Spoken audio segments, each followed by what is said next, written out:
जय माँ बगलामुखी जय माँ पीताम्बरा। ओम ह्लीं बगलामुखी सर्वदुष्टानां वाचं मुखं पदं स्तंभे जीवां कील्ये बुद्धिं विनाशाय ह्लीं ओम स्वाहा। जय माता दी।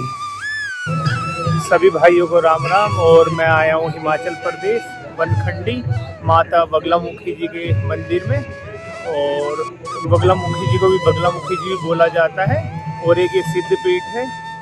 और चलो फिर अब हम आपको माता के दर्शन कराते हैं और मंदिर परिसर घुमाते हैं। हमने दिल्ली से ट्रेन पकड़ी और सीधा पहुंच गए हम बुंदौरा। एक ट्रेन यहाँ आपका दिल्ली से रात को 11 बजे चलती है हिमाचल एक्सप्रेस, और सुबह 8 बजे आपको मंदौरा उतार देती है। एक ट्रेन चलती है सुबह 6 बजे और आपको लगभग 11 बजे उतार देती है, वंदे भारत। फिर यहाँ से आपको टैक्सी और लोकल बस इजीली मिल जाती है। 50 किलोमीटर है माता का मंदिर। यहाँ पहुँच गए हम माता के मंदिर, और इससे पहले ये छोटा सा मार्केट पड़ता है, यहाँ से आप प्रसाद वगैरह ले सकते हैं। छोटा है पर काफ़ी सुंदर है। और बगलामुखी जी का में पीले रंग का महत्व है, क्योंकि यह जो पीला रंग है विजय का प्रतीक है, बुद्धि और ज्ञान का प्रतीक है, दुष्ट शक्तियों को नियंत्रित करने वाला है। माना जाता है कि यहाँ पर विशेष रूप से पीले वस्त्र, पीले हल्दी और पीले फूल ही चढ़ाए जाते हैं माता को। और यहाँ तक कि प्रसाद भी, जो बर्फी चढ़ती है यहाँ पे, वो भी पीले रंग का। माँ बगलामुखी 10 महाविद्याओं में 8वीं शक्ति रूपा मानी जाती है, और इनको माता बगलामुखी जी बोलते हैं। और ये एक सिद्ध पीठ है। और आप ये मेरे पीछे देख सकते हैं, माता का मंदिर है। और अब हम आपको दर्शन कराते हैं माता के। ये जो सामने काउंटर है, यहाँ पर आप जाकर इंक्वायरी कर सकते हैं। कोई विशिष्ट पूजा हवन अगर आपको कराना हो तो उसकी सारी जानकारी यहाँ मिलेगी, और अपना रसीद कटवा कर आप अपना हवन कुंड पे प्रस्थान करके अपना हवन संपन्न करा सकते। माँ बगलामुखी का जो नाम है, बगला शब्द से बना है, जिसका अर्थ होता है स्तंभन करने वाली शक्ति, यानी शत्रु के दुष्कर्म, वाणी, बुद्धि और आक्रमण को रोक देने वाली देवी। पुराणों के अनुसार एक समय पर पृथ्वी पर अत्यधिक प्रलयकारी तूफान उठा, सब लोग संकट में थे। तब भगवान विष्णु ने तपस्या की और उनकी तपस्या से माँ बगलामुखी प्रकट हुई। माँ ने स्तंभन की शक्ति से प्रकृति को शांत किया और संसार की रक्षा करी, इसलिए उन्हें संकट मोचनी और स्तंभन देवी कहा गया। महाभारत काल की भी एक कथा जुड़ी है। महाभारत में वर्णन मिलता है कि कुरुक्षेत्र युद्ध से पहले श्री कृष्ण ने अर्जुन को बताया कि युद्ध में विजय के लिए देवी बगलामुखी की उपासना आवश्यक है। मान्यता है कि पांडवों ने युद्ध के समय दुश्मनों की दुष्शक्तियों को रोकने हेतु देवी की स्तुति की थी। कुछ ग्रंथीय मान्यता के अनुसार भीष्म पितामह और द्रोणाचार्य भी शक्ति के उपासक थे, और विशेषकर युद्ध में निर्णय शक्ति बढ़ाने हेतु माँ बगलामुखी की आराधना करते थे। और ऐसे ही कुछ हमें रामायण काल से भी इसका कुछ संबंध है। रामायण में सीधे माँ बगलामुखी का उल्लेख कम मिलता है, लेकिन कई स्थानों पे यह मान्यता है कि रावण वध के समय भगवान राम ने शक्ति की उपासना की।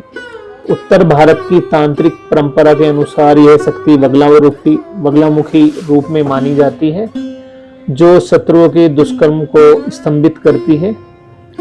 हिमालय परंपरा में भी यह मान्यता है कि हनुमान जी ने हिमालय के कुछ क्षेत्र में शक्ति साधना की, जिसमें बगलामुखी तंत्र भी सम्मिलित था। इसी कारण कांगड़ा जैसे स्थान शक्ति साधना का केंद्र बने।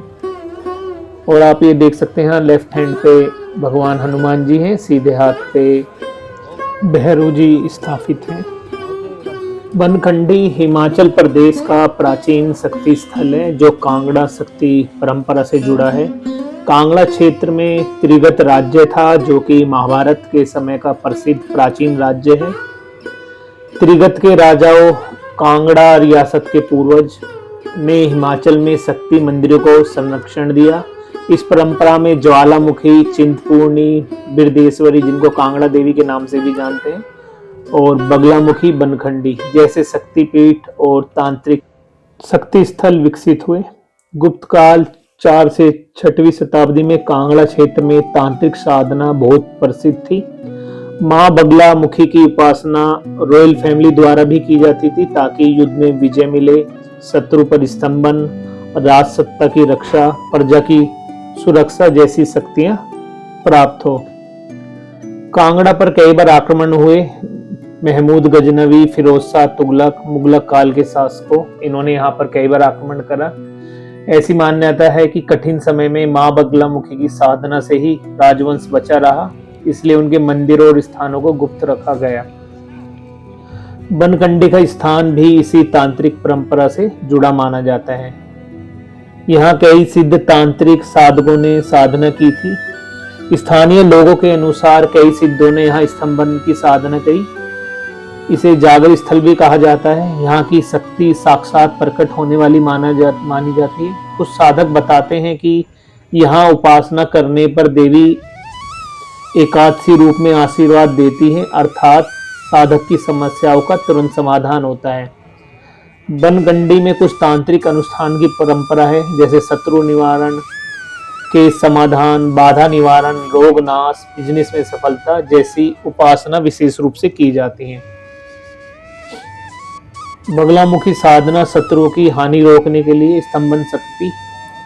मां बगलामुखी शत्रु की बुद्धि, वाणी, योजना, नकारात्मक ऊर्जा सबको रोक देती है। भक्त बताते हैं कि यहाँ शांति, ऊर्जा और शक्ति बहुत प्रबल महसूस होती है। माँ का पीला स्वरूप, हल्दी का रंग विशेष आकर्षण है। साधकों की उपस्थिति से स्थान सदैव साधना ऊर्जा से भरा रहता है। जो पीला रंग है वो विजय का प्रतीक, बुद्धि और ज्ञान का प्रतीक, दुष्ट शक्ति को नियंत्रित करने वाला माना जाता है। बनखंडी में विशेष रूप से पीले वस्त्र, पीली हल्दी और पीले फूल ही चढ़ाए जाते हैं। अगर हम जो है बनखंडी जो शक्ति स्थल है, महाभारत की शक्ति परंपरा से जुड़ा है, त्रिगत राजाओं द्वारा संरक्षित है, तांत्रिक सिद्धों की तपस्थली माना जाता है, स्तंभन शक्ति का भी केंद्र है और माँ बगलामुखी के प्रकट रूप का प्राचीन स्थल है। यहाँ काफ़ी जो है बड़े बड़े नेता आए हैं। यहाँ पे इंदिरा गांधी जी भी आई हैं और प्रणब मुखर्जी भी आए हैं और काफ़ी फिल्म स्टार वगैरह भी हैं और राजनीति से सब काफ़ी लोग आकर यहाँ पे अपना विजय प्राप्त करने के लिए तंत्र विद्या और जो है हवन कराते हैं।